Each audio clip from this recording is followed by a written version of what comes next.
नमस्कार, मैं हूं मोनिका जायसवाल और आप देख रहे हैं एमएच1 न्यूज। उत्तराखंड बीजेपी को एक बार फिर नया लेकिन परिचित चेहरा मिला है। महेंद्र भट्ट को बीजेपी का नया प्रदेश अध्यक्ष नियुक्त किया गया। संगठन चुनाव के तहत ये घोषणा केंद्रीय पर्यवेक्षक हर्ष मल्होत्रा ने की।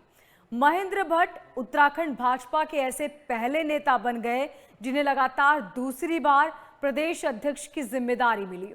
संगठन चुनाव में प्रदेश अध्यक्ष पद के लिए सिर्फ महेंद्र भट्ट ने नामांकन दाखिल किया था, जिससे उनका निर्विरोध चयन सुनिश्चित हो गया था। घोषणा पर आयोजित कार्यक्रम में मुख्यमंत्री पुष्कर सिंह धामी के अलावा प्रदेश प्रभारी दुष्यंत कुमार गौतम, सह प्रभारी रेखा वर्मा भी मंच पर शामिल हुए थे। और कोई नाम किसी विशेष पद के लिए तय होता है तो ये भारतीय जनता पार्टी की खूबसूरती है कि वो सर्वमान्य भी हो जाता है और सभी।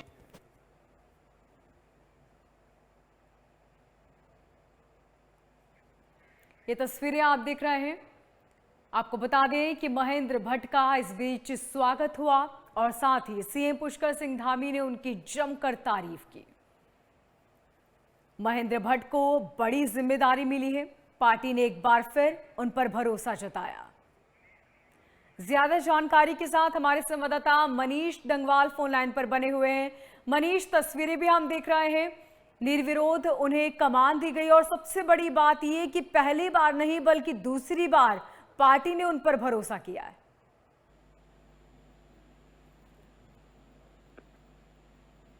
मनीष जी, मनीष, आपको आवाज मिल पा रही है मेरी? बिल्कुल आवाज आ रही है। मनीष, तस्वीरें भी हम देख रहे हैं। एक बार फिर से नया प्रदेश अध्यक्ष मिला, लेकिन सबसे बड़ी बात यह कि महेंद्र भट्ट पर पार्टी ने दूसरी बार भरोसा किया है।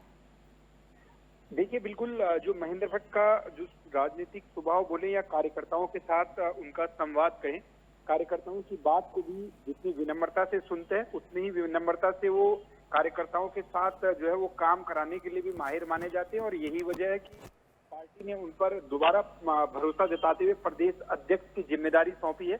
और 2027 को देखते हुए ये जो जिम्मेदारी है काफी महत्वपूर्ण हो जाती है, क्योंकि 2027 में जो विधानसभा चुनाव है उसकी जिम्मेदारी संगठन के नाते अब महेंद्र भट्ट के कंधों पर है। लिहाजा जिस तरीके से आज संबोधन में भी महेंद्र भट्ट ने कहा है और मुख्यमंत्री पुष्कर सिंह धामी ने कहा है कि काफी महत्वपूर्ण और काफी चुनौतियां भी आगे रहने वाली है, लेकिन उन चुनौतियों को कैसा पार पाना है ये अब सरकार और संगठन जो है वो मिलकर काम करेंगे। और सबसे बड़ी बात यह है कि मुख्यमंत्री पुष्कर सिंह धामी के साथ प्रदेश अध्यक्ष महेंद्र भट्ट की जो बॉन्डिंग है वो बेहतर तालमेल दोनों में नजर आता है। इस लिहाज जो चुनौतियां आगे रहने वाली हैं, विधानसभा चुनाव हो, पंचायत चुनाव हो या सहकारिता के चुनाव आने वाले समय में उनको दोनों को मिलकर साथ चलकर उन चुनौतियों को पार पाने की बात आज दोनों ने मंच से कही है।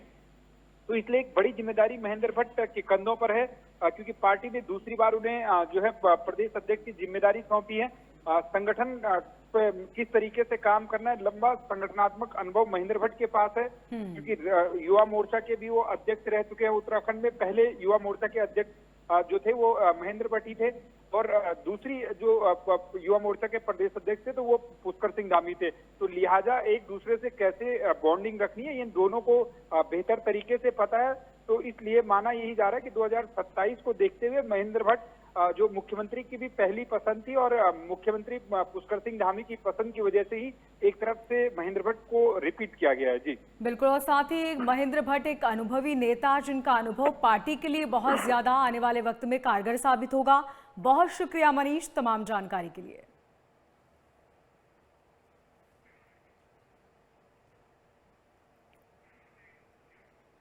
उत्तराखंड बीजेपी प्रदेश अध्यक्ष पद पर महेंद्र भट्ट को लगातार दूसरी बार चुना गया। प्रदेश अध्यक्ष के लिए सिर्फ महेंद्र भट्ट का ही नामांकन हुआ था। केंद्रीय चुनाव अधिकारी हर्ष मल्होत्रा ने प्रदेश अध्यक्ष के रूप में महेंद्र भट्ट के नाम का ऐलान किया। इसी मुद्दे पर महेंद्र भट्ट से खास बातचीत की देहरादून से हमारे संवाददाता मनीष डंगवाल ने। उत्तराखंड भाजपा के पहले प्रदेश अध्यक्ष महेंद्र भट्ट बने हैं, जो रिपीट हुए हैं। किस तरीके से आप महेंद्र भट्ट की इस उपलब्धि को देख रहे हैं, उनसे बातचीत करते हैं। भट्ट जी, किस तरीके से आप देख रहे हैं, पहले अध्यक्ष आप उत्तराखंड भाजपा के जो है वो बन गए हैं, जो रिपीट हुए, किस तरीके से पार्टी हाईकमान का आभार जताएंगे? देखिए, पार्टी का निर्णय सिरोधार्य होता है और पार्टी जब कार्यकर्ता को हमारे यहाँ पद नहीं मिलता है, हमारे यहाँ दायित्व मिलता है और दायित्व का आशय होता है कि छूटे हुए कामों को गति देना और अपने अंदर भी गुणात्मक सुधार करना और संगठन को भी विस्तार देना। इस भाव के साथ पार्टी ने मुझे दूसरी बार नेतृत्व दिया है। मैं अपने राष्ट्रीय नेतृत्व के प्रति आभार व्यक्त करता हूँ, प्रधानमंत्री जी के प्रति आभार व्यक्त करता हूँ, अपने प्रदेश राष्ट्रीय अध्यक्ष JP नड्डा जी के प्रति मैं आभार व्यक्त करता हूँ, अपने गृह मंत्री जी के प्रति, सभी अपना जो केंद्रीय नेतृत्व है उनके प्रति मैं आभार व्यक्त करता हूँ। हमारे प्रदेश के मुख्यमंत्री पुष्कर धामी जी का जो सहयोग संगठन को मिलता है उनके प्रति मैं आभार व्यक्त करता हूँ। और मैं कह सकता हूँ कि अभी हमको बहुत कुछ करना है, क्योंकि संगठन का नई टीम बनेगी, नया विस्तार होगा, बड़ी संख्या में नए लोग कार्यकर्ता जुड़ते हैं, उन सबको संगठन कार्य के साथ लगाना, उनको जोड़ना और आगामी दिनों का जो पंचायत का चुनाव है और जो हमारा विधानसभा का चुनाव है उसमें हम अच्छे मतों से विजयी हों, इस भाव के साथ कि हमारे आगामी गतिविधियाँ रहेंगी उसको हम आगे बढ़ाएंगे। क्या आपको लगता है कि जो पहला कार्यकाल आपका रहा, उसका जो बेहतर कार्यकाल आपका रहा, फीडबैक जो गया हाईकमान के पास, उसी का नतीजा था कि आपको दोबारा जिम्मेदारी दी गई? देखिए, कोई व्यक्ति अपने कार्य की अपने आप समीक्षा नहीं कर सकता है। बेहतर हो तो बेहतर वाले को तो हो सकता है और आगे बढ़ाया जाता है। मुझे लगता है कुछ काम छूट गए और पार्टी अपेक्षा कर रही है कि मैं उन कामों को भी करूं, इसलिए पार्टी ने मुझे दोबारा दायित्व दिया है। और अभी तक के जो परिणाम आए, कोई व्यक्तिगत महेंद्र भट्ट की उपलब्धि ऐसा नहीं है। हम लोग सामूहिकता से काम करने वाले कार्यकर्ता हैं।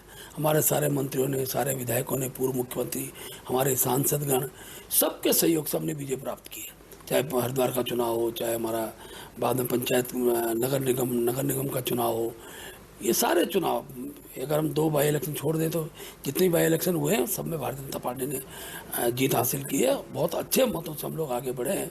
ये सारा जनादेश, ये केंद्र और प्रदेश सरकार की जो विकास की योजनाएं हैं, जो जनता तक पहुंचाने में हम सफल हुए, उसका एक परिणाम है। और मैं कह सकता हूं कि भविष्य में भी हम इसको और गति प्रदान करेंगे और अपने संगठन के विस्तार के साथ साथ सरकार की योजनाओं को ठीक प्रकार धरातल पहुंचाने में हमारा संगठन काम करेगा। जो चर्चा है वो ये है कि मुख्यमंत्री के साथ आपका बेहतर तालमेल रहा और यही तालमेल जो था वो रिपीट होने का प्रमुख वजह भी मानी गई है। क्या आपको लगता है कि युवा मोर्चा से मुख्यमंत्री पुष्कर सिंह धामी भी निकले, आप भी युवा मोर्चा से निकले, तो जो तालमेल नजर आ रहा है वो 2027 के लिए कितना फायदेमंद आप देख रहे हैं? देखिए, सरकार और संगठन का तालमेल अपेक्षित होता है और पुष्कर सिंह धामी जी का जो अपना व्यक्तित्व है वो सामूहिकता से चलने का व्यक्तित्व है। पिछले दिनों जिस प्रकार के कार्यक्रम में उनकी सहभागिता हमको प्राप्त हुई, जिस कार्यक्रम का जो भी जब भी हमको आवश्यकता हुई मुख्यमंत्री ने समय दिया है, पूरे प्रदेश के अंदर रात दिन मेहनत करने वाले, दौड़ भाग करने वाले मुख्यमंत्री हैं, कार्यकर्ताओं की समस्याओं का समाधान करने वाले मुख्यमंत्री हैं, तो फिर तारतम्य बनना स्वाभाविक रहता है। और मैं तो इस बात को इस रूप में भी कह सकता हूं कि माननीय मुख्यमंत्री से जो भी चर्चा मैंने आज तक की है उसको उन्होंने धरातल उतारने का काम किया है। तो इसको सामंजस्य कहिए, तालमेल कहिए, यार मुख्यमंत्री जी की क्षमता बोलिए कि संगठन के सब कार्यक्रमों उनकी जो सहभागिता रहती है वो उपयोगी होती है। और ये तो मैं स्वीकार करूंगा ही कि अगर मैं दूसरी बार मुझे दायित्व दिया है तो मुख्यमंत्री जी ने भी उसको अपेक्षाएं की रखी होंगी और भविष्य में उन अपेक्षाओं को खड़ा उतरने का मैं प्रयास करूंगा। धन्यवाद हमसे बातचीत करने के लिए। भाजपा प्रदेश अध्यक्ष महेंद्र भट्ट है, जो अपना एक रिकॉर्ड बना चुके हैं, जो रिपीट हुए हैं उत्तराखंड में प्रदेश अध्यक्ष के नाते, जिनका साफ तौर से कहना है कि 2027 का जो चुनाव है वो बीजेपी जो है वो 60 पार का नारा जो है देने जा रही है और उसमें कामयाब होने जा रहे हैं और उत्तराखंड में हैट्रिक भी लगने जा रही है। कैमरा पर्सन मनोज रावत के साथ मनीष डंगवाल, MH1 न्यूज, देहरादून। उत्तराखंड में त्रिस्तरीय पंचायत चुनाव को लेकर कांग्रेस ने अपनी तैयारियां तेज कर दी है।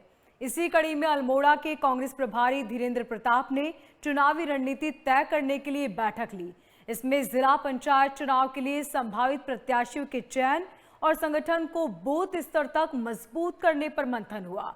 कांग्रेस विधायक मनोज तिवारी, जागेश्वर के पूर्व विधायक समेत संगठन के प्रमुख नेता इस मीटिंग में शामिल हुए। धीरेन्द्र प्रताप ने कहा कि कांग्रेस पंचायती चुनाव के लिए पूरी तरह तैयार। उन्होंने दावा किया कि पिछली बार की तरह इस बार भी पार्टी दमदार प्रदर्शन करेगी।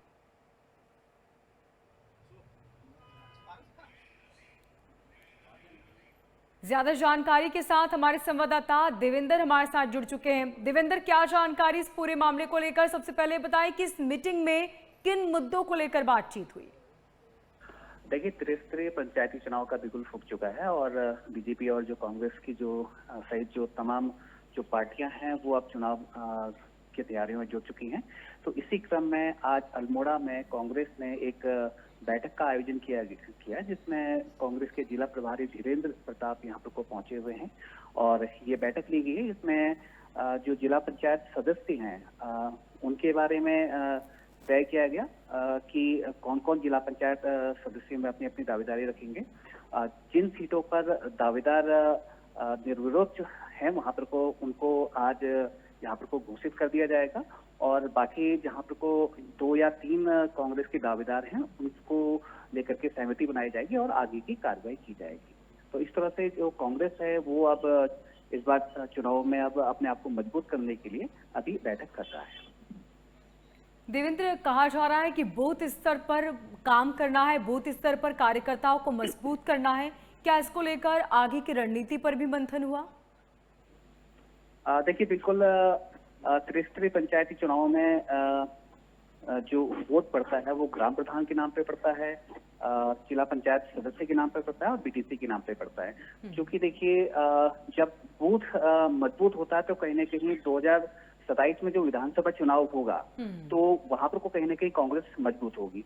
तो हर तरीके से जो बूथ है, बूथ को कैसे मजबूत किया जाए इस विषय पे आज चर्चा हुई है, विचार विमर्श हुआ है ताकि आने वाले जो विधानसभा चुनाव है और लोकसभा चुनाव है उसमें बूथ को मजबूत किया जाए और वहां पर को भी परचम लहराया जा सके। बिल्कुल, यानी कि तैयारी अभी से शुरू हो चुकी है। बहुत शुक्रिया देवेंद्र तमाम जानकारी के लिए।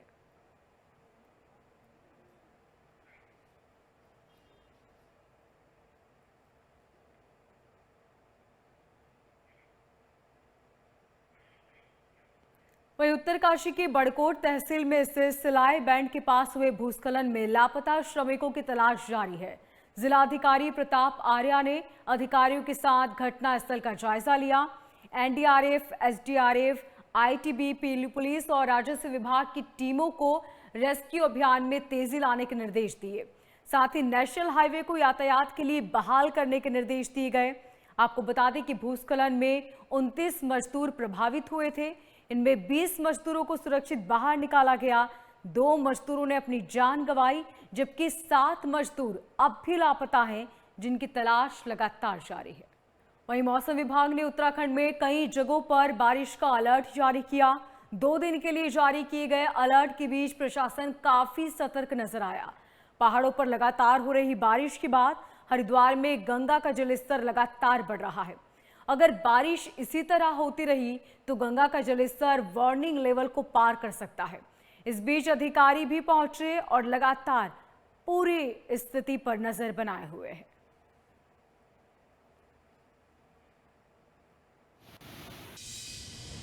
जलस्तर 291.95 मीटर है और हमारे यहाँ चेतावनी का स्तर 293 मीटर है। खतरे का निशान 294 मीटर है। तो अभी चेतावनी स्तर से हम लगभग 1 मीटर से अधिक नीचे हैं और खतरे के निशान से लगभग 2 मीटर से अधिक नीचे हैं। अभी कल हमारा 1,50,000 के ऊपर डिस्चार्ज यहाँ से पास हुआ था और अभी 11 बजे लगभग 92,000 क्यूसेक का डिस्चार्ज पास हुआ है यहाँ से। तो अभी हमारे यहाँ ऐसी स्थिति सामान्य है। जिला प्रशासन के लगातार संपर्क में है। अन्य विभागों के अधिकारियों और अपने विभाग के अधिकारियों जो हमारे डाउन स्ट्रीम में उनके लगातार संपर्क में सूचनाओं का आदान प्रदान किया जा रहा है। उत्तराखंड में भारी बारिश का सिलसिला लगातार जारी है। आईएमडी ने देहरादून समेत 9 जिलों के लिए भारी बारिश का अलर्ट जारी किया, जबकि अन्य जिलों में भी बारिश का ऑरेंज अलर्ट जारी है। अलर्ट को देखते हुए आपदा प्रबंधन सचिव विनोद कुमार सुमन ने प्रदेश के सभी स्कूल और आंगनबाड़ी केंद्रों को बंद रखने का आदेश दिया। साथ ही सरकारी और निजी संस्थान बंद रहेंगे। लोगों से जलभराव, भूस्खलन होने के साथ नदी नालों से दूर रहने की अपील की गई। जरूरी न होने पर पर्वतीय इलाकों में यात्रा न करें।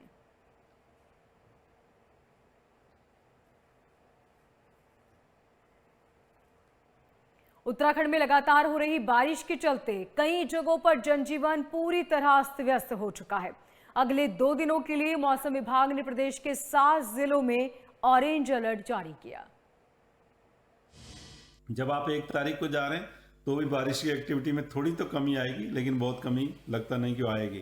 तो आप ये कह सकते हैं कि ज़्यादातर जगहों में 1 और 2 तारीख को भी बारिश मिलने वाली है।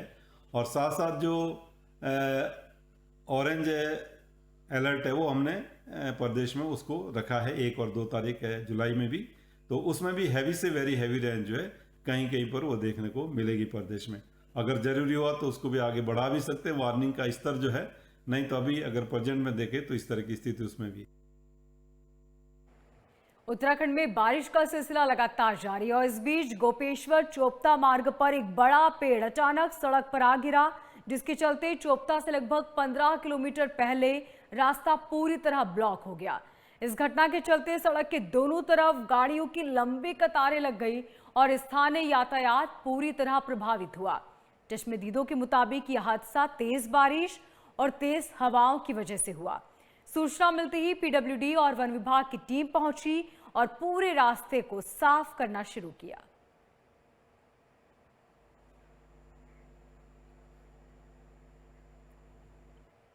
वहीं नई दिल्ली में केंद्रीय गृह मंत्री अमित शाह की अध्यक्षता में सहकारिता को लेकर विशेष बैठक हुई। उत्तराखंड के सहकारिता मंत्री डॉक्टर धन सिंह रावत भी इस मीटिंग में शामिल हुए। उन्होंने सहकारिता के क्षेत्र में राज्य की उपलब्धियां और भविष्य की योजनाओं को रखा। मंत्री डॉक्टर धन सिंह रावत ने त्रिभुवन सहकारी विश्वविद्यालय का परिसर उत्तराखंड में खोलने का प्रस्ताव रखा। भारत मंडपम नई दिल्ली में आयोजित मंथन कार्यक्रम में डॉक्टर रावत ने कहा कि उत्तराखंड पहला राज्य है जहां सहकारिता क्षेत्र में महिलाओं की 33% भागीदारी सुनिश्चित की गई है।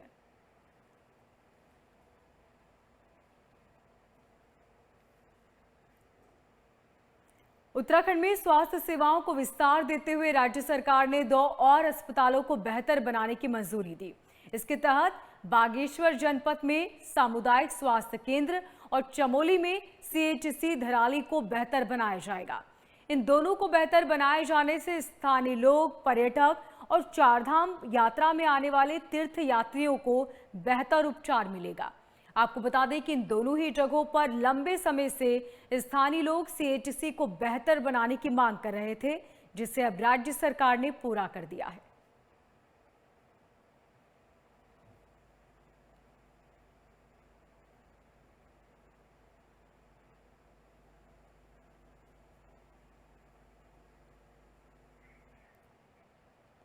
कैबिनेट मंत्री गणेश जोशी ने गढ़ी कैंट क्षेत्र के बनिया बाजार, बीरपुर और विवेक विहार का दौरा किया।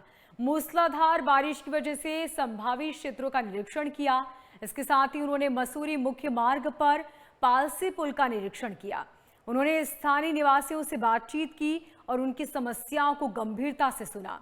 स्थानीय लोगों ने मंत्री को कहा कि हर साल बरसात में नदी नाले उफान पर होते हैं, लोगों के घरों में पानी आ जाता है, जिसके चलते समस्या और ज्यादा बढ़ जाती है। इस पर मंत्री जोशी ने सेना स्टेशन मुख्यालय और छावनी परिषद को निर्देश दिए कि बरसाती पानी की निकासी की बेहतर योजना बनाई जाए।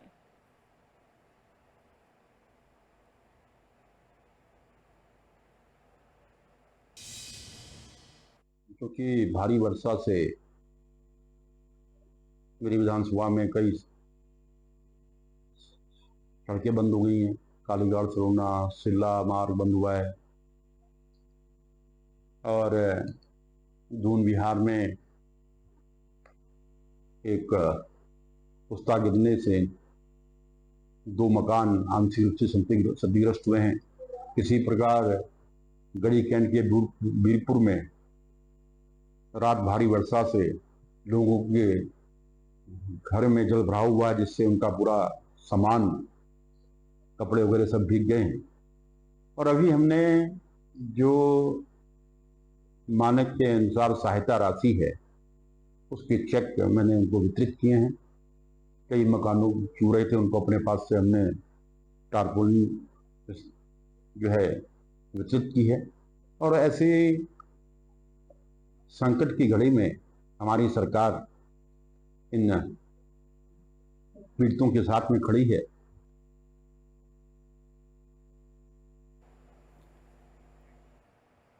उत्तराखंड के मुख्य सचिव आनंद बर्धन ने सचिवालय में उत्तराखंड पावर कॉरपोरेशन लिमिटेड की समीक्षा बैठक की।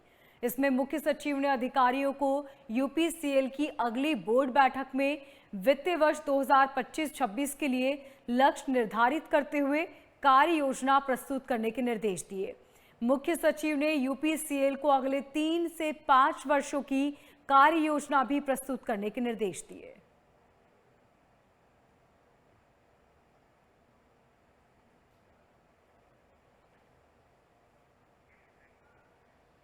हरिद्वार जिलाधिकारी मयूर दीक्षित ने जिला कार्यालय सभागार में सीएम हेल्पलाइन और सीएम जन सुनवाई पोर्टल से मिली समस्याओं की विभागीय समीक्षा की। जिलाधिकारी ने समीक्षा के बीच समस्याओं के निराकरण में धीमी प्रगति पर नाराजगी व्यक्त करते हुए जिला शिक्षा अधिकारी, बेसिक अधिकारी रुड़की और शिवालिक नगर तहसील हरिद्वार का वेतन रोकते हुए स्पष्टीकरण जारी करने के निर्देश दिए। साथ ही जिलाधिकारी ने निर्देश देते हुए कहा कि जन समस्याओं के निस्तारण में किसी प्रकार की कोई भी लापरवाही बर्दाश्त नहीं की जाएगी।